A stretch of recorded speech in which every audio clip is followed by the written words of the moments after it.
Hey guys, Nighthawk here, making my second video. I hope you like my first video on basic OBS Studio settings and setup.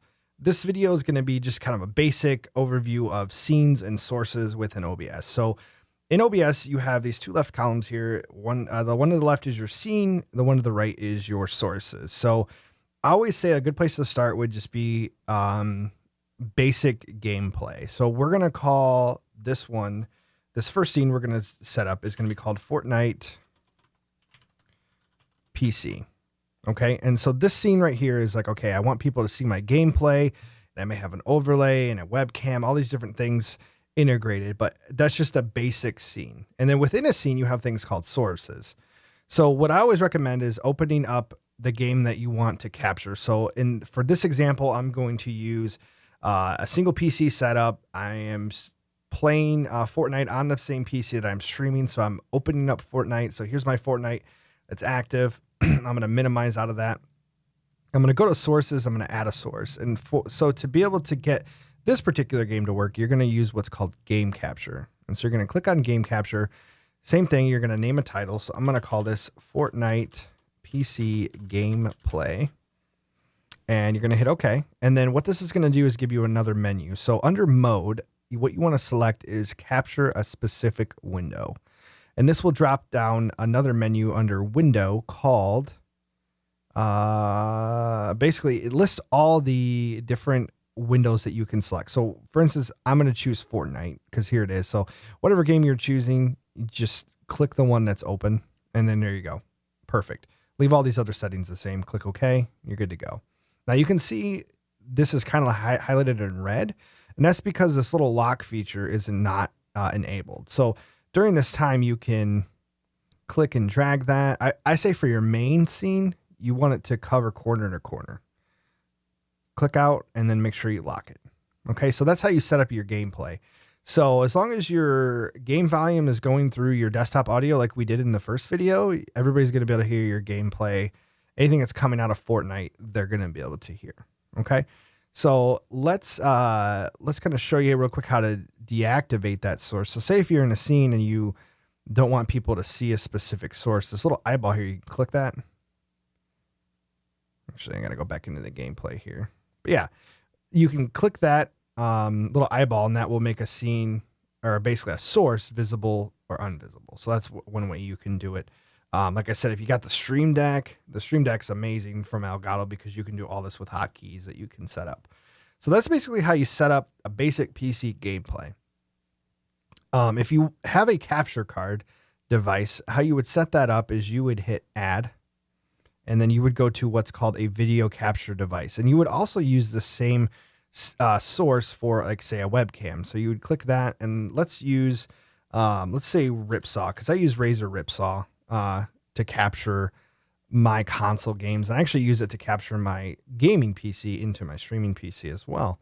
So you'd hit OK, and then under device, you would click this drop down menu. It would list whatever capture card, or if it's a webcam, if you called the source webcam, you could click the webcam as well. You would select the device, hit OK, and it basically, I don't have a Ripsaw connected to my gaming PC, which is where I'm doing all this the stuff on, so it doesn't bring it up. But for you, it basically bring up the same window, kind of like it did for the game capture. And same thing with the webcam. You can scale the webcam, you can move it wherever you want on the actual scene itself. Once you get it to where you want, make sure you lock it in place. You're good to go. So those are basic sources. You've got different things, and I'm not going to go into detail, but you have what's called a browser source.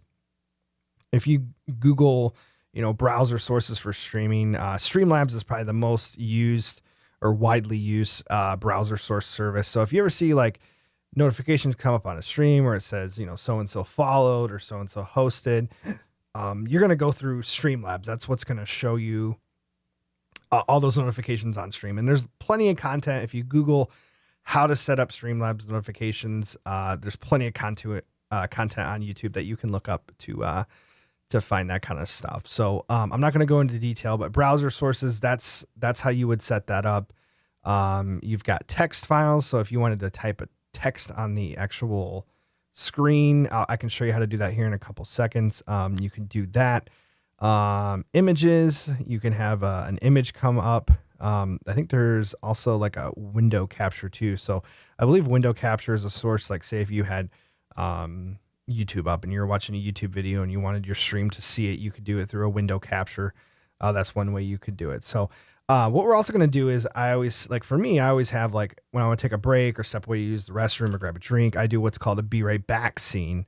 And so I create another scene called be right back. And then, you can add an overlay. You don't have to have anything fancy, especially when you're first starting out, but there is a lot of free resources. One website is called nerdordie.com, and I will post that link in the video. That's a great resource for free stream graphics. So check it out, watch some tutorial videos on how to do it. Get a lot of free stuff. You don't have to pay like the high dollars that most people do, especially when you're, first starting. So anyways, getting back to the be right back screen, what you could do is you could add a simple text. We could call this be right back, and we're going to hit OK. And you can change the font size, the font style, the color, all these different things. You can add borders and outlines, different things like that. But we're going to keep it simple, and we'll just say be right. If I could spell right, be right back. Okay. Now you can click that corner. You can drag it, scale it however you want. Set it to wherever you want on the screen. Lock it in place, so now you can't touch it or move it.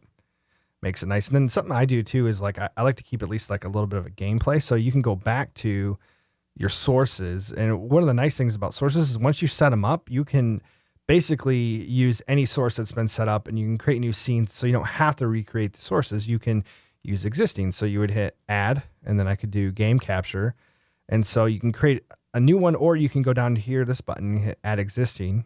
Click Fortnite PC gameplay. Click that.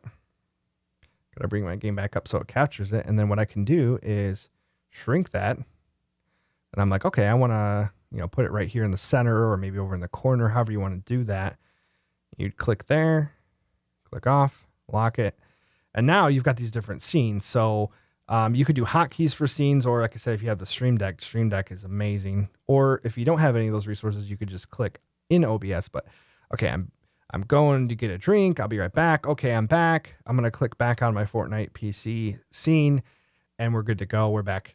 Everybody can hear me, see me, however you want to, display whatever's in that scene. So those are just different things that you can do. So really, possibilities are endless. There's a lot of really cool content out there on the internet that will show you how to do more advanced features. But I just wanted to do a basic video that kind of showed you how to add basic sources and basic scenes. So I hope you found this video very useful. If you liked the video, make sure to like, comment, subscribe.